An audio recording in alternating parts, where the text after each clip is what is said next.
Hey guys, welcome back to my channel. Today I want to cover what is maybe the two most common questions I get when I'm teaching a writing workshop. And that is, how do I write better descriptions and how do I describe setting? And I think there's an asterisk when people ask that last one. I think what they mean is, how do I describe setting without it being boring?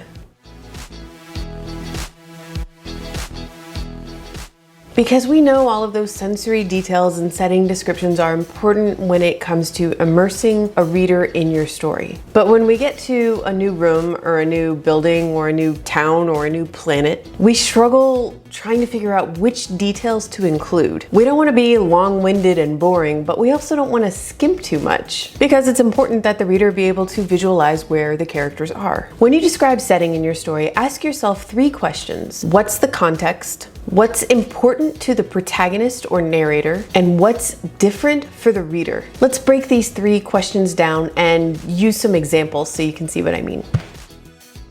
What's the context? In other words, what is happening in this scene that is set in this setting? What are the characters going through? What is their mindset? What in this place that you're describing is most relevant to the action of the scene? And how would your characters view it? The details you choose to include and the way you describe them might be relevant to the theme of your story. They might foreshadow things to come or hint at hidden meanings. Of course, not every single sentence of description that you write should do this, because that would get pretty tedious to read, but it's definitely something to keep in mind as you write. As an example, let's look at a short passage from Beauty Queens by Libba Bray, in which the characters explore the small island that their plane has just crash landed on. The lost girls set off down the beach. Taylor led the way. Adina, Shanti, Petra, Mary Lou, and Tiara followed. Above them, the sun was a jaundiced eye. To the right, the vast turquoise ocean bit at the shoreline, gobbling small mouthfuls of sand. The sand itself, white as desert-bleached animal bones, stretched for miles, in one direction yielding to jungle growth, and farther on, green mountains and lava-formed cliffs, which created an almost turret-like wall running the length of the island. Just behind those cliffs, a volcano rose, vanishing into heavy cloud cover. Its rumble could be heard on the beach, like a giant groaning in its sleep. This is how this narrator describes this island. Now, if these characters were lounging on the beach with their drinks and they were on vacation, the narrator would have chosen very different words to describe what's probably a very beautiful island. But given the trauma these characters have just experienced and the horror of their situation, the word choices here make sense. The sun was a jaundiced eye. The vast turquoise ocean bit at the shoreline, gobbling small mouthfuls of sand. The sand, white as desert-bleached animal bones. The turret-like wall, a volcano, like a giant groaning in its sleep. All of these word choices drive home the feeling of sickness, of death, of being trapped and stranded. And the volcano and the simile of comparing it to a giant groaning in its sleep tells us that that giant is going to wake up. It's a nice bit of foreshadowing that lets us know that even more horrors are in store for these characters. What's important to the narrator? The narrator is likely also your protagonist unless you're writing omniscient POV. Either way, consider that you're writing this scene through your narrator's eyes. Imagine your narrator, your protagonist, standing in this setting with your reader.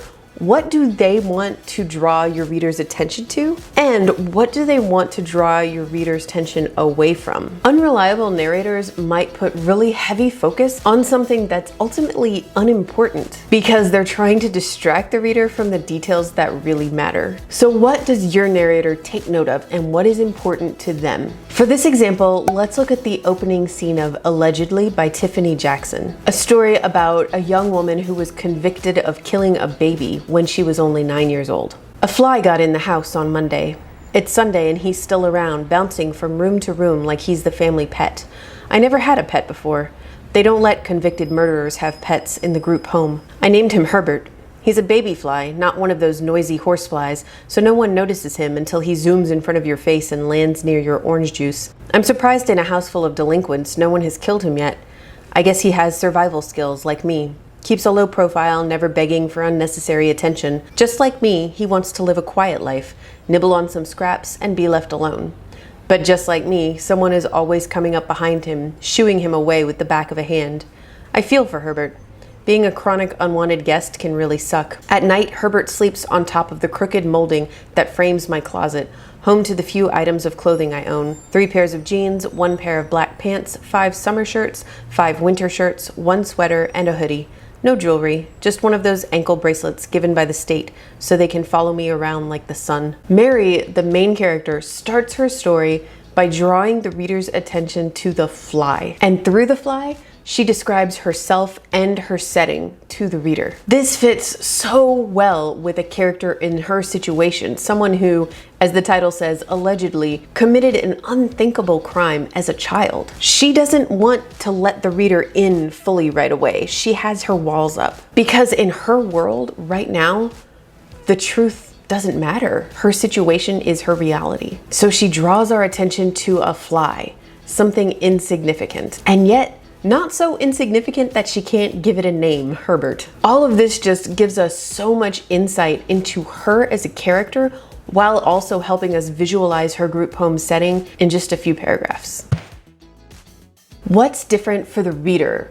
Regardless of whether you're writing historical setting, contemporary setting, sci-fi, fantasy, there are going to be elements of your setting that you don't have to describe because your reader will automatically picture them. And you don't want to describe every last single detail because that gets boring. Readers have great imaginations. They can fill in the blanks. You want to give them the details of your setting that really stand out. The details that make this particular setting different from what the reader would expect. Here's an example from These Broken Stars, a sci-fi novel that starts out at a party. Now, automatically when I say party, you can paint a picture in your mind.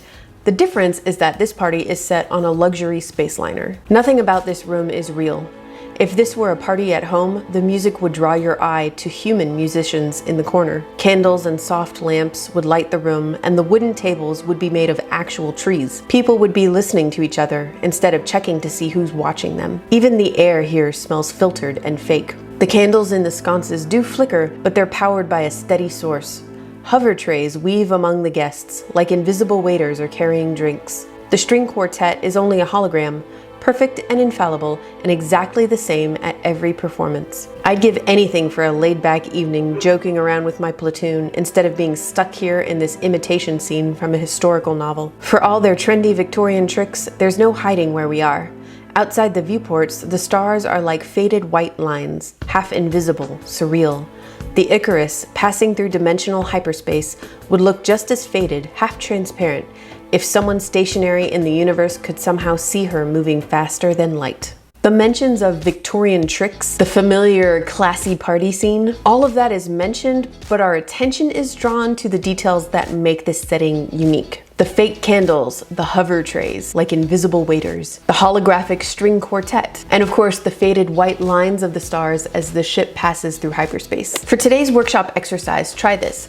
Take a setting from the story you're currently working on. Describe it in 3 sentences. For the first, focus on the context. How does your protagonist or narrator feel about this setting? What metaphor might they come up with to describe one part of the setting that they're looking at? For the second, have your narrator draw your reader's eye to one specific detail, whether it's because they want the reader to notice it or because they're drawing the reader's attention away from something else. And for the third sentence, describe the one detail about this setting that is unexpected, something that's different from what the reader would expect. That's it for this workshop. As always, I would really love to read whatever descriptions you come up with. If you want to paste them down in the comments below. If you have any questions about writing descriptions or anything else, just let me know in the comments. And if you found this video helpful, as always, I would appreciate if you hit that like button. I will see you guys on Friday with a Fiction Fix It, and until then, keep writing.